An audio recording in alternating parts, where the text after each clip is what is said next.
Welcome to GIS Gallery. In today's video, I'm diving into the world of symbology in ArcGIS. This detailed tutorial will walk you through everything you need to know about customizing symbology to make your maps not only informative, but visually engaging.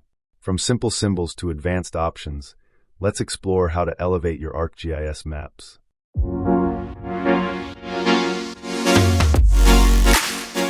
We have seen how to create features, right? Create shapefile and add data to the attribute table, create fields, add fields, do the calculate geometry, and then as well as the selections and joining tables, right?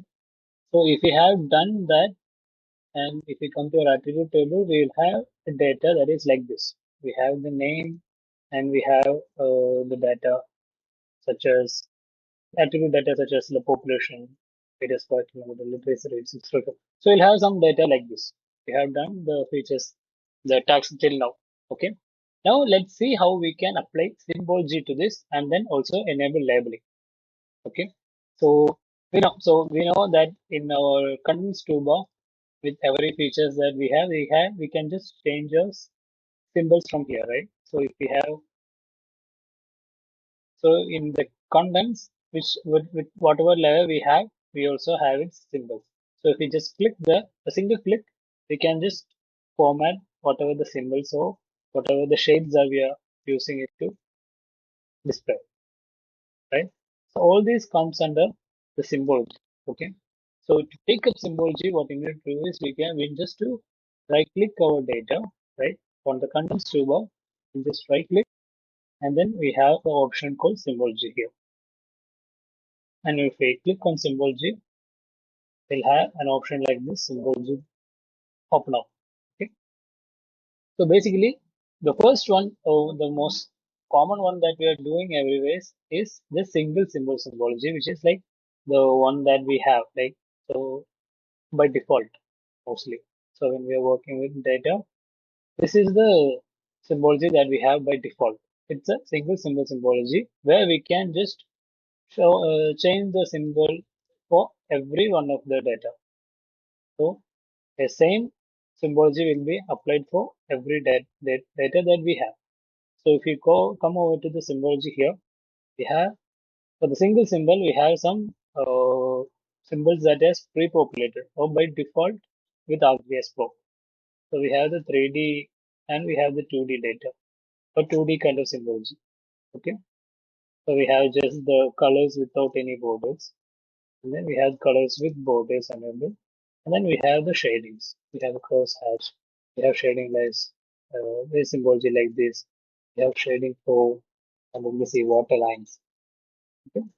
We have snow field kind of symbology. So all these symbologies are pre-populated in your ArcGIS software. It's like input tools.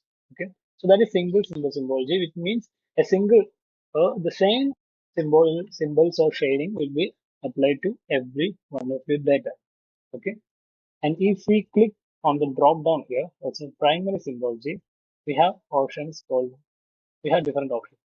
All right. So first, the second option that we already saw single symbol, right? So which means the same symbology will be applied to every one of features that you have here. The next thing is unique values. Okay. So what does it do? It draw categories using unique values of one or multiple fields. If you click it, you'll have some kind of options open up. Okay. So the first thing that will ask for is a field. Okay. So what it does is it will take up the unique values that you have in your field specified, and then it displays a unique symbology to every one of the data that you have in that field. Okay.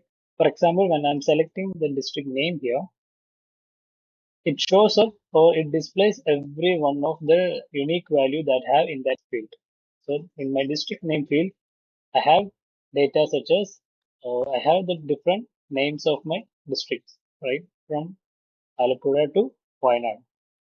It has all the unique values that I have in this field. So you can check this by opening your attribute table. You have the district names here. So whatever the field that is unique in here, right? It doesn't matter if the Thiruvananthapuram shows up twice in here. It only takes it, displays it once in here because only one thing is unique, right? Only one Tirundaram is unique. So what it does is it will show you unique values, only the unique values that you have in your field. And then it applies a different kind of symbology to each and every one of your data that you have in that field. Okay? And then you can also change your color scheme. Okay, so if you click on this color ramp, you have different kinds of color ramps that is available. Okay, so if I'm clicking this one, it applies this kind of shading to our data. So it means each one of your field names or each one of the unique value that you have in here will be applied a different kind of colors. Okay,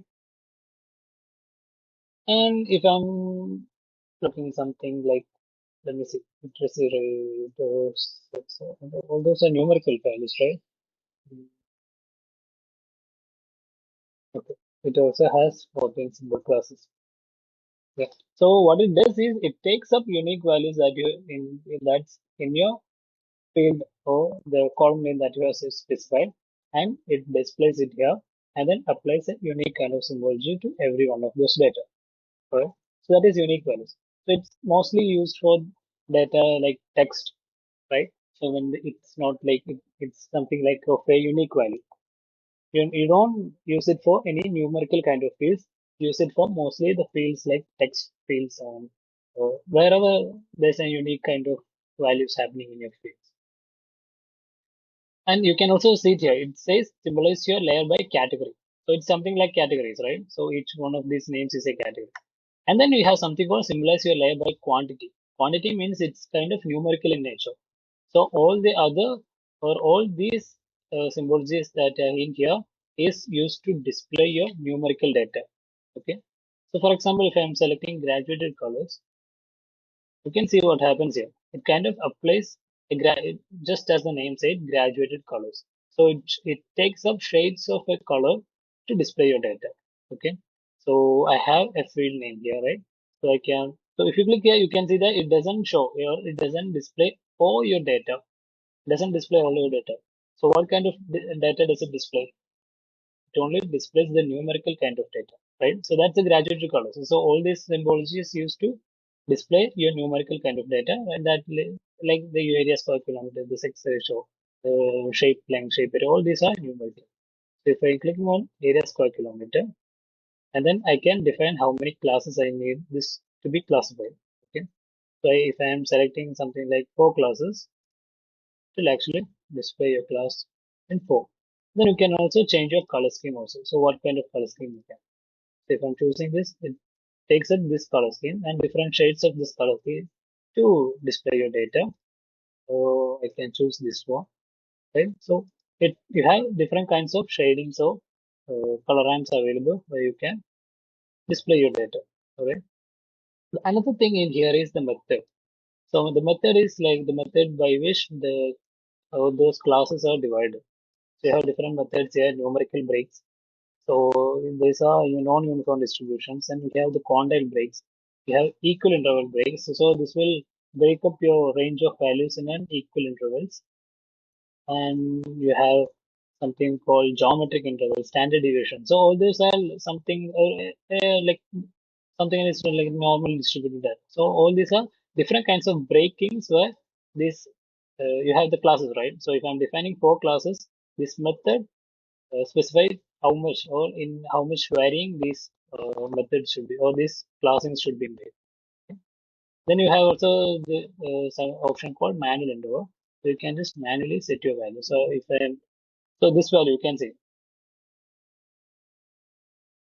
So you can see this value. This value takes up values from 1414 to 2181, which means the lowest value that's in my area square kilometer is 1414. So this class takes up values from 1414 to 2181. Maybe I can just change it to 2000. So what does it do? It displays.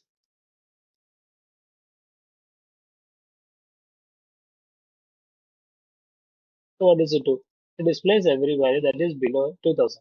And then in here I can maybe change this to 3000. So everything between less than 2000 will come under this class or this lighter shade.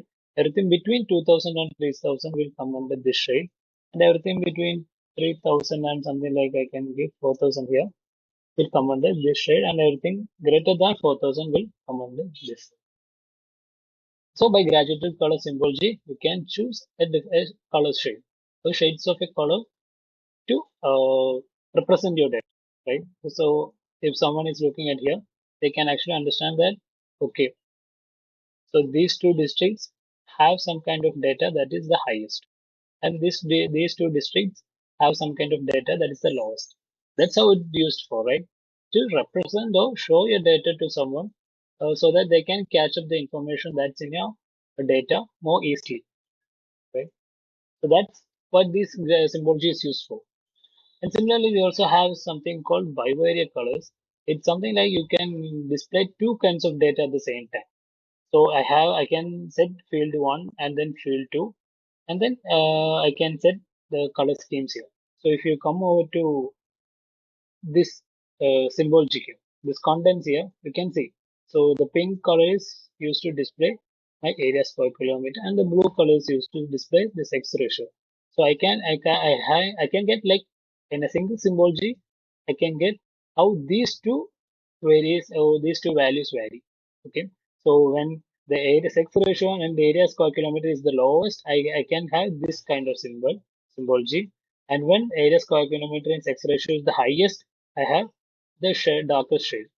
And then representing on these shades, it represents how high or low your area square kilometer and sex ratio is.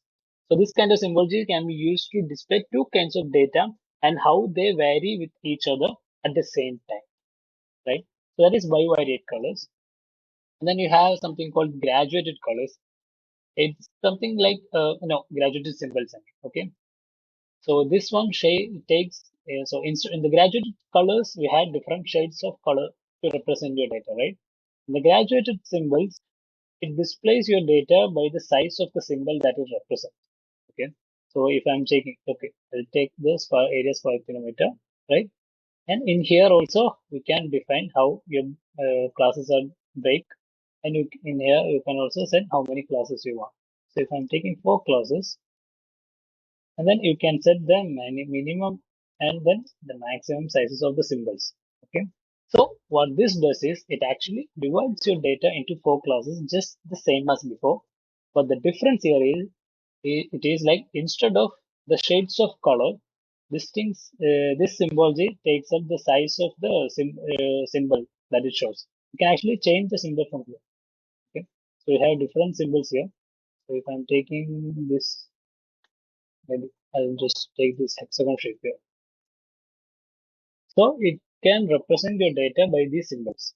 So the lowest size symbol will be having the lowest data, and the the bigger the symbol, it represents that this field or whatever data that is representing is the biggest or the highest value. Right? It's the same. It's the same as graduated symbols. So the difference here is that instead of the colors, shades of colors, it uses the size of the shape that it represents to display your data. Okay.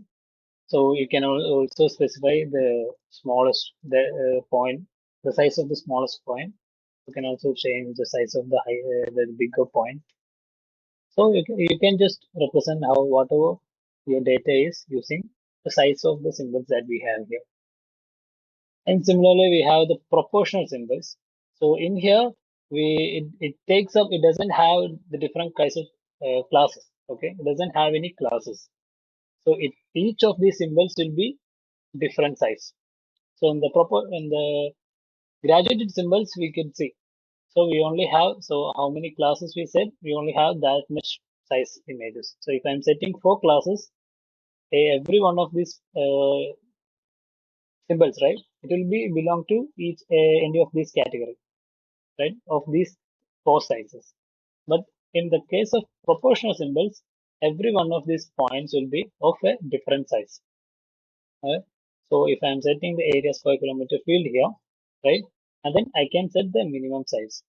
So regardless of the size that I've kept, every one of these points will be of a different size. It doesn't matter which one is bigger, which one is the lowest. every one of these points is of a different size, right? I hope you're getting it. In the case of proportional, in the case of graduate symbols, we are only getting the size of these points as how many classes we give. If we gave 4 classes, every one of those points will belong to either one of those classes. But in the case of proportional symbols, every one of these points or every one of these symbols will be varying in size regarding to how much the data is. So if my data is larger, the symbol will be larger. If my data is smaller, the point will be some smaller. You can also even set the maximum size of how much it is. So if I'm getting this maximum size is like 13, so it will change however your data may look like regarding of the minimum and maximum size.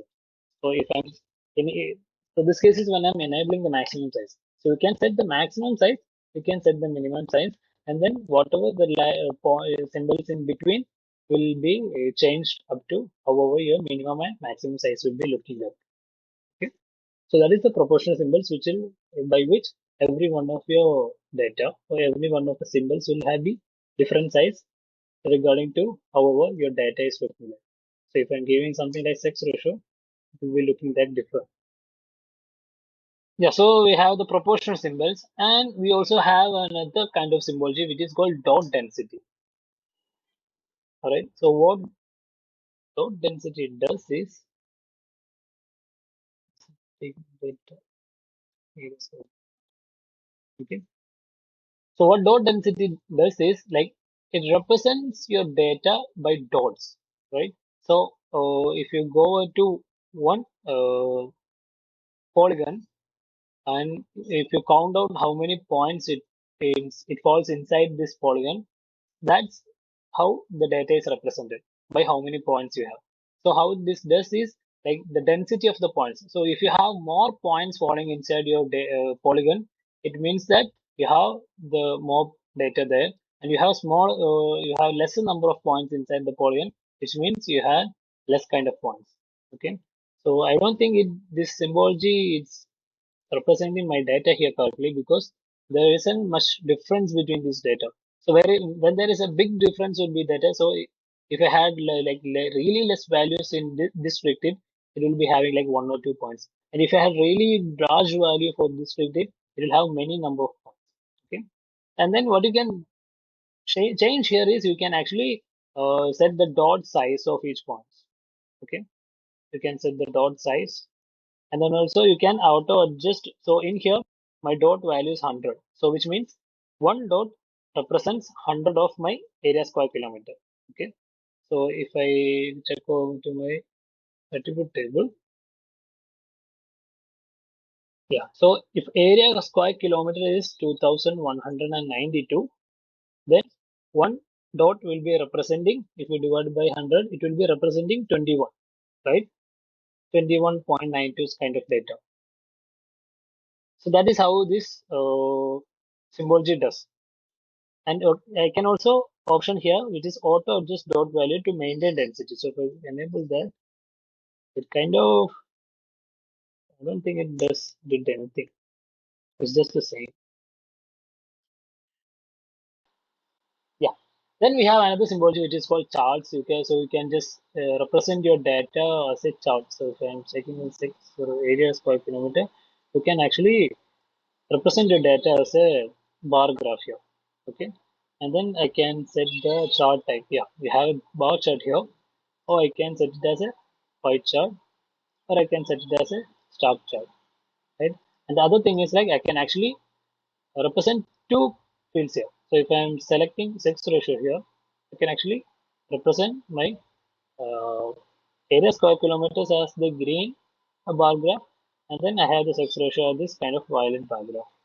And then if I'm setting pie chart, you can see how the our data is like how your data varies with each other, right? Yeah, and yeah, if you're checking stock chart, it will have this kind of representation. But if you know how you can visualize on these bar charts, you can use this. But for me, it's very much confusing on how this symbology looks like. So you can just use pie chart, or bar chart to actually represent and how it varies. So you can see how these points actually or how this data actually varies with each other. All right. So that's it. This chart symbology. All right. So this was for polygon layer, right? For polygon data. And if I am coming over to my lines, so just right click symbology, and if I can see I have the same as before, I have the single symbol, right? So it will actually take the same symbol for every one of your data. And then if you come out to symbology or symbols of single symbol, you have different kinds of uh, symbols already present in your ArcGIS. You have a symbology for highway, you have major roads, ramps, and then you have something called railroads where you can display your line network as a railroad, and then you have the boundary, right? You have the dashed lines of boundary. We have even waterways. Yeah, yeah. You have the water line here. You have the ferry lines here. The symbology for ferry line. And if you come over here, you have different kinds of symbology for railroads.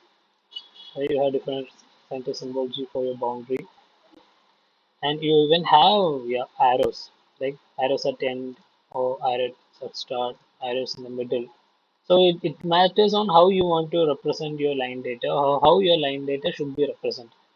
So if you want this kind of symbology, you can have this. So it's just that ArcGIS has already provided many different kinds of symbology. We have even single nautical miles kind of representation here.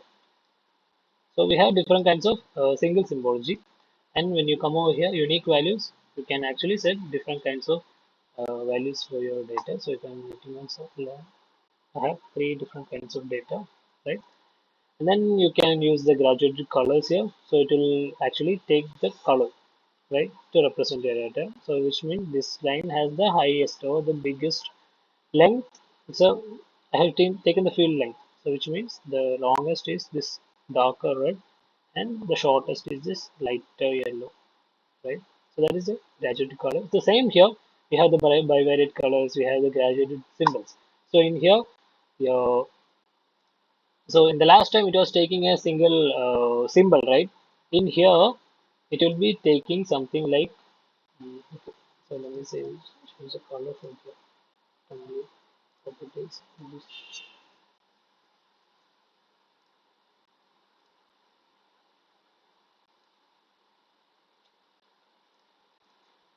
details, color, black, okay. Yeah. So for my, yeah, let me open this again. So for the polygons, it are taking a single symbol, right? So in for the line, it actually takes up the size or the width of your line to show your data. So if your line is thicker, it means that it has the longest kind of or the biggest data. In the case here, I have given the field length, which means this line has the largest width, largest length, right? So this thicker line means it has a larger length, and this thin line means it has the smallest length. So it takes up the size of your lines to show your data. So in the graduated symbols for polygons, it was actually a point or like a point symbol to represent your data. In here, it will be something like a thickness of a line. We also have the proportional symbols also. In here, the lines will be proportional to each other. So if I'm saying this line here, does it even show up here?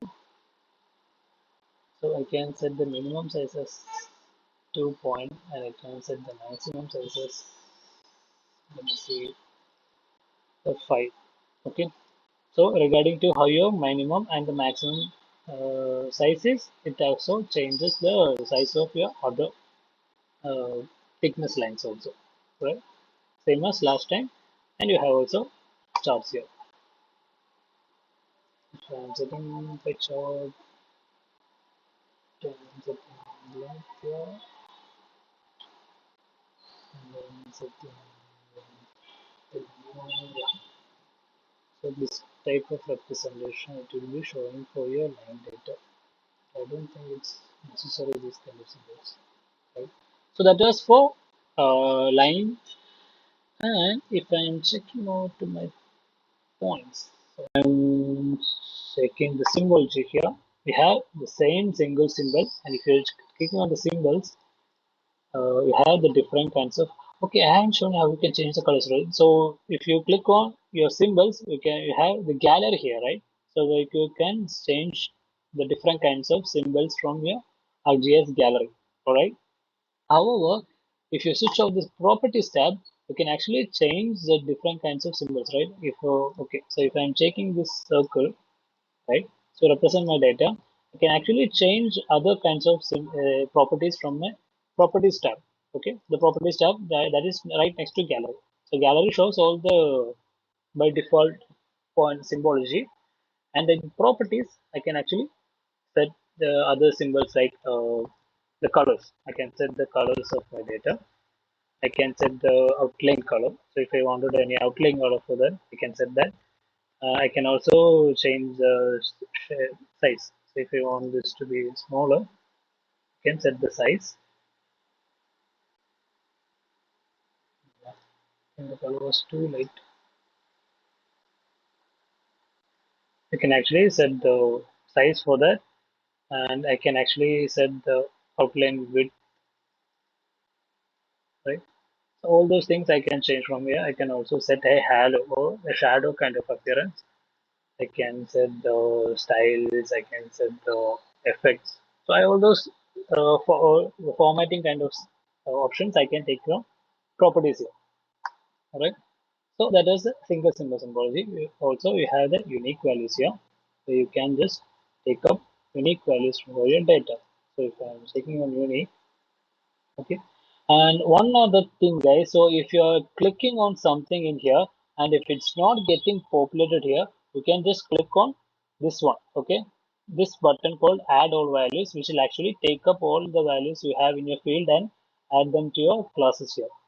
So only if it's not showing up properly. So if I'm clicking on sit here, it's actually getting populated here for me.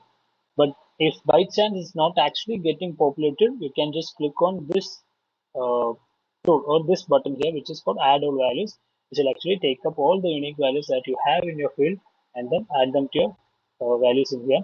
And another thing, it will, you know that all those things have different symbols, right? You can actually change them one by one if you're not in like if you don't like any of these symbols. Okay, so each one of these symbols I can change from here. Okay, and you can also change the whole color scheme from here, right? Or you can just change them one by one from here. So that is the unique values. And for same as then you have the graduated colors, but it just shows your data as per your color. So if I'm giving something like population, here is simple. I can take something like classes of 10, and then it will actually represent your data by this symbology that you have. Okay. Similarly, you have the graduated symbol, the proportional symbols, and the other new thing that only your point data will have is a symbology called heat map. So it draws the density of points as a continuous color gradient, right? So it will actually create a continuous kind of data or a gradient. So these kind of population is mostly used to represent the data like the rainfall data. So like if you have the rainfall data as a field in your points, you can actually represent them as a heat map kind of visualization by this symbology. Okay, so you can maybe change the color scheme, right? And then I'll just set my weight field as my population, and then I can look for this dynamic. Kinds of takes up these kind of data to represent your data. Mostly, I think it's not showing up for other values because I don't have. Yeah, I have population for only 9 data here. That's why only these 9 points are popping up here. Because I like we saw yesterday, right? So when I joined it, only 9 fields got joined. Right? Only 9 fields got joined. That's why it's showing an incomplete heat map here. Because only 9 of these points I have. So if I give it as none, it will let time. your this kind of symbol sheet. So this heat map is unique to only your point data. Alright. Yeah. So that was your symbology.